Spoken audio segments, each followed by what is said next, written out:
ಅವ್ಯ ಅಮ್ಮನಿಂದ ಕಥೆಗಳು. ಮಕ್ಕಳ ಮಹಾಭಾರತ ಸಂಚಿಕೆ 3. ಗುರುಭ್ಯೋ ನಮಃ. ಭೀಷ್ಮನ ಪ್ರತಿಜ್ಞೆ. ಹಿಂದಿನ ಎಪಿಸೋಡಲ್ಲಿ ರಾಜ ಶಾಂತನು ಮತ್ತು ಗಂಗಾದೇವಿಯ ಕಥೆ ಕೇಳಿದ್ವಿ. ಇವತ್ತಿನ ಎಪಿಸೋಡಲ್ಲಿ ಅವರ ಮಗ ದೇವವ್ರತ ಎಂಬ ಯುವರಾಜ ಹೇಗೆ ಭೀಷ್ಮನಾದ ಅನ್ನೋ ಅದ್ಭುತ ಕಥೆ ಕೇಳೋಣ. ಗಂಗಾದೇವಿ ರಾಜ ಶಾಂತನುನ ಬಿಟ್ಟು ಹೋದ್ಮೇಲೆ ಪ್ರತಿದಿನ ಸಂಜೆ ಗಂಗಾ ತೀರಕ್ಕೆ ಬಂದು ಗಂಗೆಗೋಸ್ಕರ ಕಾಯ್ತಿದ್ರು ರಾಜ ಶಾಂತನು. ಆಗ ಒಬ್ಬ ಹುಡುಗ ಆಟ ಆಡ್ತಿರೋದನ್ನ ನೋಡಿ ರಾಜ ಶಾಂತನು ನನ್ನ ಮಗ ಇದ್ದಿದ್ರೆ ಇಷ್ಟೇ ವಯಸ್ಸಾಗಿರ್ತಿತ್ತು ಅಂತ ದುಃಖದಿಂದ ಆ ಹುಡುಗನ ಆಟನ ನೋಡ್ತಾ ಇದ್ರು. ಆ ಸಮಯದಲ್ಲಿ ಗಂಗಾದೇವಿ ಪ್ರತ್ಯಕ್ಷ ಆಗಿ ಹೇಳಿದ್ರು, ಆ ಹುಡುಗ ಬೇರೆ ಯಾರೂ ಅಲ್ಲ, ನಮ್ಮ ಮಗ ದೇವವ್ರತ. ನಿಮಗೆ ಅವನ ಜವಾಬ್ದಾರಿ ಕೊಡ್ತಿದ್ದೀನಿ. ಇನ್ನು ಮುಂದೆ ನನ್ನನ್ನು ಹುಡ್ಕೋ ಪ್ರಯತ್ನ ಬೇಡ ಅಂತ ನದಿಯೊಳಗೆ ಲೀನವಾಗ್ಬಿಟ್ರು. ಅದಾದ್ಮೇಲೆ ಎಷ್ಟೋ ವರ್ಷ ರಾಜ ಶಾಂತನು ಮಗನ ಜೊತೆ ಸಂತೋಷವಾಗಿದ್ರು.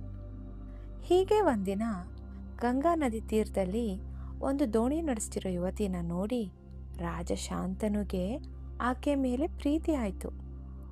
ಆಕೆನ ಮದುವೆ ಆಗಬೇಕು ಅಂತ ಆ ಯುವತಿಯ ತಂದೆ ಮೀನುಗಾರರ ರಾಜನನ್ನು ಕೇಳಿದ್ರು.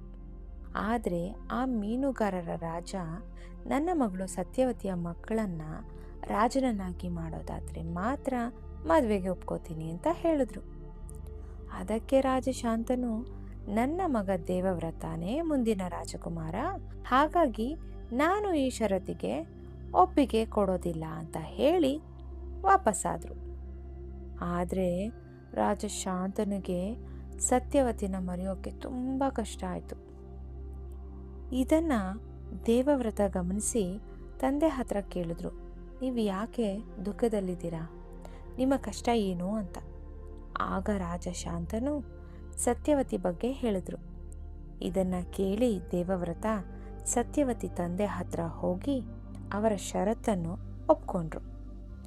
ತನ್ನ ತಂದೆ ಸಂತೋಷಕ್ಕಾಗಿ ಮಹಾಪ್ರತಿಜ್ಞೆ ಮಾಡಿದರು, ನಾನು ಎಂದಿಗೂ ಕುರುವಂಶದ ರಾಜನಾಗೋದಿಲ್ಲ ಹಾಗೂ ಎಂದಿಗೂ ಮದುವೆ ಆಗೋದಿಲ್ಲ ಅಂತ.